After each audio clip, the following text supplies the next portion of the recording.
हाय दोस्तों, आज मैं आपको पढ़ाने जा रहा हूँ जिसका नाम है एक्सिलरी वर्ब्स, जिसे हम हेल्पिंग वर्ब्स भी बोलते हैं। मैंने आपको अपने पहले एक वीडियो में वर्ब्स के बारे में पढ़ाया था। उसी वर्ब्स के टाइप्स ऑफ वर्ब्स में एक आता है एक्सिलरी वर्ब्स या हेल्पिंग वर्ब्स। तो उसमें हमने आपको समझाया था हेल्पिंग वर्ब्स क्या है, वर्ब्स क्या है। हेल्पिंग वर्ब्स जो क्या करते हैं, मेन वर्ब को हेल्प करते हैं। हेल्पिंग वर्ब्स क्या करते हैं, मेन वर्ब्स को हेल्प करते हैं। तो आइए हम आज उसी के टाइप्स के बारे में पढ़ेंगे कि हेल्पिंग वर्ब्स का हेल्प जो मेन वर्ब का करते हैं वो किस तरीके से होता है, उसका क्या रूप होता है, हेल्पिंग वर्ब्स कौन कौन है। तो ये सभी को इस वीडियो के जरिए हम आपको बताएंगे। अगर आपने मेरा इससे पहले वाला वीडियो नहीं देखे होंगे तो हमारे चैनल पे जाइए और वर्ब्स का वीडियो जो देख सकते हैं आप और उससे समझ सकते हैं what is verbs, how many types of verbs, verbs के यूजेस, और उसी में आज हम आपको बताएंगे हेल्पिंग वर्ब्स।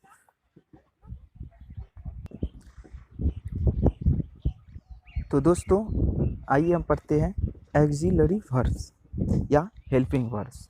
तो helping verbs are used together with a main verb to show the verb tense और टू फॉर्म ए नेगेटिव और क्वेश्चन। तो बोला जा रहा है कि हेल्पिंग वर्ब्स का यूज जो होता है किसी भी मेन वर्ब के साथ ही होता है। किसी न किसी उसे एक मेन वर्ब चाहिए तो ही हेल्पिंग वर्ब्स का यूज हो सकता है। और हेल्पिंग वर्ब का यूज़ क्यों होता है, उसका यूज़ किया जाता है वर्ब्स का टेंस को शो करने के लिए। वो नेगेटिव है या क्वेश्चन है, किस टाइप का वह सेंटेंस है या कौन सा टेंस है, इसको यूज़ करने के लिए किया जाता है। The most common auxiliary verbs are have, be और डू। ठीक ना, समान रूप से कॉमन एक्सिलरी वर्ब्स हैं हैव, बी, डू। इसी का रूप चेंज होता है, हैव, बी, डू। तो पास्ट हो गया, past tense, present tense, future tense, तीनों टेंस में इसी का रूप चेंज होते रहता है। अब आइए कुछ एग्जांपल देखते हैं दोस्तों। Does Sam write all his own reports. First sentence है। दूसरा सेंटेंस है the secretaries haven't written all the letters yet. तीसरा है Terry is writing an email to a client at the moment. तो यहाँ पे हम देखते हैं कि डू, हैव और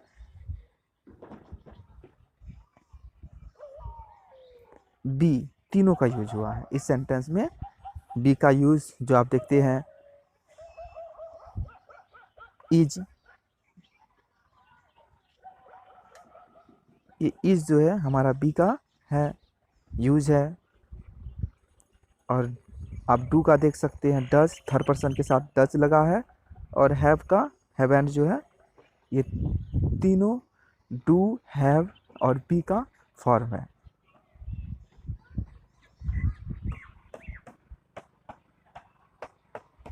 तो नीचे एक्सिलरी वर्ब्स दिया गया है और जिसे आप कंजक्ट कर सकते हैं। Be, do, have the modal auxiliary however never change from, जो कि ये कभी भी चेंज नहीं हो सकता है। बी का रूप एम, इज, आर, वास, वेयर, बिगिन, बीन, ये पास्ट, प्रेजेंट और फ्यूचर के आधार पे दिया गया है। डू का दोस्तों, डू का डज जो कि अभी थर्ड पर्सन में प्रयोग हुआ था, डू जो कि फर्स्ट पर्सन में यूज होता है, और डिड जो कि डिड जो पास्ट के लिए हमेशा रहता है। और दोस्तों हैव का देखते हैं, हैज़ प्रेजेंट टेंस में यूज होता है थर्ड पर्सन के साथ, हैव प्रेजेंट टेंस में ही यूज होता है फर्स्ट पर्सन के साथ या थर्ड पर्सन के पुलर सब्जेक्ट के साथ भी हैव का यूज होता है। हैड और हैविंग ये सभी बी डू हैव का फॉर्म्स हैं। अब दोस्तों आएंगे मॉडल एक्सिलरीज। मॉडल एक्सिलरीज क्या है? तो मॉडल एक्सिलरीज वर्ब्स हैं can, could, may, might, must, ought to, shall, should, will, would. ये हमारा मॉडल एक्सिलरीज है। तो हमारा मॉडल एक्सिलरीज क्या है? Can, could, may, might, must, ought to, shall, should, will, would. ये टोटल हमारा मॉडल एक्सिलरीज वर्ब्स है।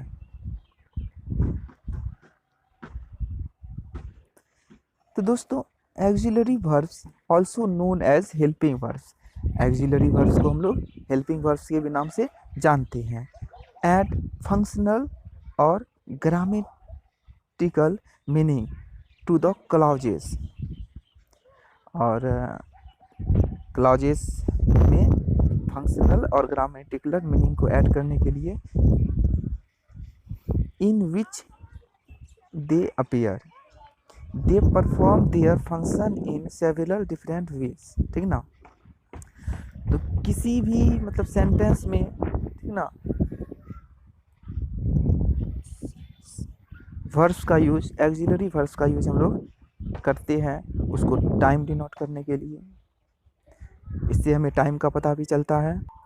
ठीक ना? तो एक्सिलरी वर्ब्स को हम लोग हेल्पिंग वर्ब्स के नाम से जानते हैं, जो कि ऐड किया जाता है किसी भी मतलब कि क्लॉजेज में भी फंक्शनल और ग्रामेटिकल मीनिंग को दिखाने के लिए कि वो कब हुआ, क्या हुआ, कैसे हुआ, किस दिन हुआ, ये सब को दिखाने के लिए यूज किया जाता है।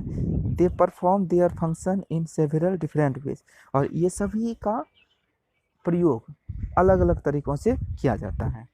तो बी एक्सप्रेसिंग टेंस, तो इसका प्रयोग टेंस को दिखाने के लिए भी कर सकता है कि वह पास्ट में है, फ्यूचर में है या प्रेजेंट में है। ग्रामेटिकल एस्पेक्ट्स,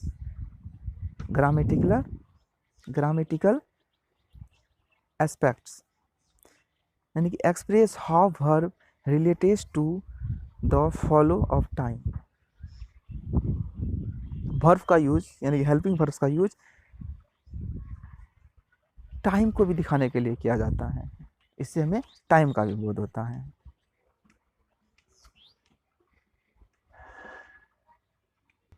तो मोडेलिटी यानी कि क्वांटिफाइज वर्ब्स, मॉडलिटीज यानी कि क्वांटिफाइज वर्ब्स। बोला जा रहा है कि वॉइस क्या है? Describe the relationship between the action expressed by the verb and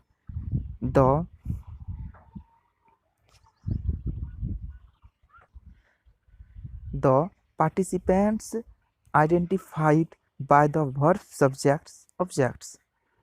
wise जो होता है, जो कि डिस्क्राइब करता है रिलेशनशिप किसी भी एक्शन और एक्सप्रेस, एक्शन, ठीक ना, एक्सप्रेस और वर्ब्स एंड पार्टिसिपेंट आइडेंटिफाइड। ठीक ना? वॉइस से हमें पता चलता है, आवाज़ जो होते हैं उससे हमें पता चलता है कि किसी भी सेंटेंस की क्या स्थिति है। ठीक ना? उससे हमें सब्जेक्ट का पता चलता है, वर्ब का पता चलता है और ऑब्जेक्ट का पता चलता है। किसी सब्जेक्ट का कौन सा वर्ब होगा, ठीक ना, तो ये हमें वॉइस से पता चलता है। दोस्तों बोला जा रहा है adds emphasis to a sentence. Verb का यूज, मॉडल एक्चुअली वर्ब्स का यूज एम्फेसिस, ठीक ना, किसी भी सेंटेंस में एम्फेसिस को ऐड करने के लिए भी वर्ब्स का यूज करते हैं। Auxiliary verbs almost always appear together with a main verb. तो ये बहुत इंपॉर्टेंट रूल है दोस्तों। एक्सिलरी वर्ब्स का यूज हमेशा मेन वर्ब्स के साथ होता है। एंड तो दोस्तों and the there are only a few of them, इसलिए दोस्तों कुछ ही ऐसा है कि they are among the most frequently occurring verbs in the English language। तो auxiliary verbs का यूज हमेशा मेन वर्ब के साथ होता है। दोस्तों auxiliary verb का यूज हमेशा मेन वर्ब के साथ होता है, ठीक ना। और हम देखते हैं कि नोटेट में यह दिया गया है the verb forms of be, do and have. Verbs का जो फॉर्म होता है be, do and have can be used either as the main, यानी कि मेन वर्ब और एन एक्सिलरी वर्ब्स। तो वर्ब्स का जो फॉर्म दिया गया है दोस्तों बी, डू, हैव, इसका यूज हम लोग किसके रूप में करते हैं? मेन वर्ब्स के रूप में करते हैं। एक्सिलरी वर्ब का मेन वर्ब के रूप में हम लोग इसका यूज कर सकते हैं, करती हैं।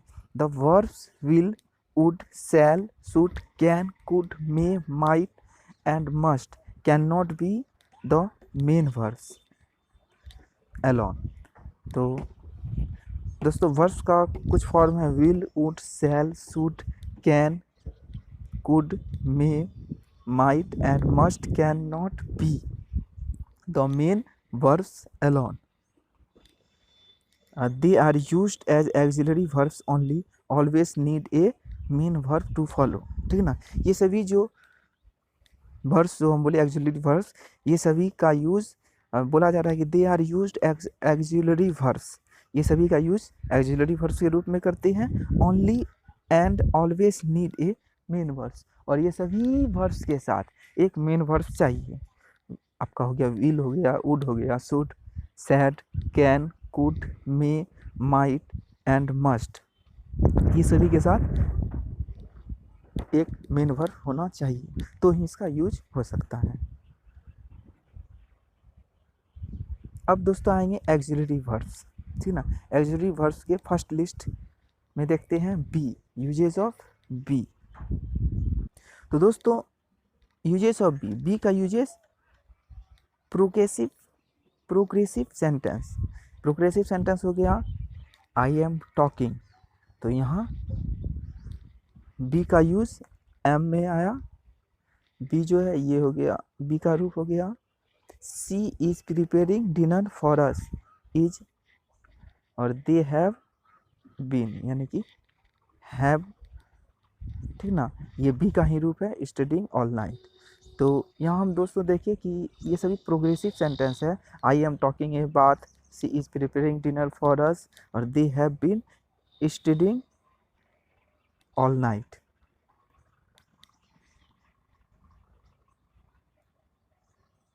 तो दोस्तों हमने देखा कि बी का यूज सब्जेक्ट के आधार पे चेंज हुआ, आई के साथ एम, सी थर्ड पर्सन उसके साथ इज और दे के साथ हैव। यहाँ ये तीनों बी का ही रूप है और ये यूज हुआ प्रोग्रेसिव सेंटेंस। अब सेंटेंस क्या है इसको जानने के लिए आपको हमारा व्हाट इज सेंटेंस सब्जेक्ट देखना पड़ेगा। प्रोग्रेसिव सेंटेंस क्या है तो आप इसको अच्छे से समझ सकते हैं। तो बी का दूसरा रूप देखिए passive sentence. Passive sentence used in passive sentence. तो पैसिव सेंटेंस हो गया I was given a free meal, I was given a free meal. तो यहाँ दोस्तों आपका हो गया was, he was seen by fans at the airport, यहाँ was, this song has been sang by all the nation. तो ये हमारा पैसिव सेंटेंस है, ये हमारा पैसिव सेंटेंस है। तो यहाँ बी का यूज थर्ड पर्सन में हुआ है, दो वर्ड सॉरी बी का यूज पास्ट यानी वाज था में हुआ है और हैज़ बीन ये प्रेजेंट में हुआ है। तो ये तीनों बी का यूज है आपके लिए, तो इसे देख के आप समझ सकते हैं। अब आएंगे दोस्तों डू। डू का यूज हम लोग करते हैं, डू इज ए वर्ब्स, इसका यूज हम लोग किस में करते हैं? Negative sentence. डू का यूज़ नेगेटिव सेंटेंस में क्या कर जाता है, आई डू नॉट, या अभी हम लोग बोलते हैं डोंट का भी यूज़ करते हैं, आई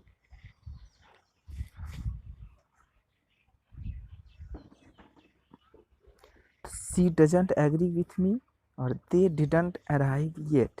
तो यहाँ डू का यूज़ नेगेटिव सेंटेंस में हुआ है, डू, डज और डिडंट। तो आई के साथ डू, सी के साथ डज, सी जो थर्ड पर्सन है उसके साथ डज यूज होता है दोस्तों। तो आई फर्स्ट पर्सन है, आई, वी, दे और एनी थर्ड पर्सन के पुलर सब्जेक्ट में डू का ही यूज होता है, लेकिन थर्ड पर्सन सिंगुलर सब्जेक्ट में डज का यूज होता है। और दे डिडंट, डिड जो है ये पास्ट फॉर्म है दोस्तों, और इसको डू को पास्ट फॉर्म बनाने के लिए डिड का यूज किया गया है। अब डू का यूज क्वेश्चन में भी क्या कर सकते हैं, डू का यूज क्वेश्चन में भी किया जा सकता है। Do you want to have another one, did he finish his homework, do we need to keep going straight. तो यहाँ देखते हैं तो डू, डिड और डू। तो डू यू, डू वी, ये दोस्तों फर्स्ट पर्सन पुलर सब्जेक्ट है, इसीलिए डू और का यूज हुआ है और ये प्रेजेंट टेंस में है। और यहाँ डिड जो कि पास्ट में हुआ, ठीक ना। तो यहाँ क्वेश्चन बनाने के लिए भी यूज किया गया।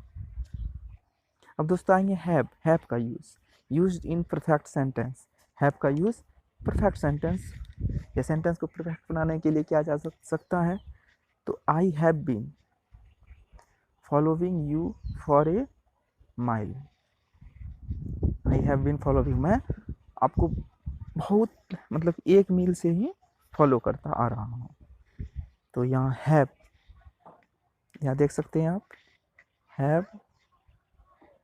हैव और हैड।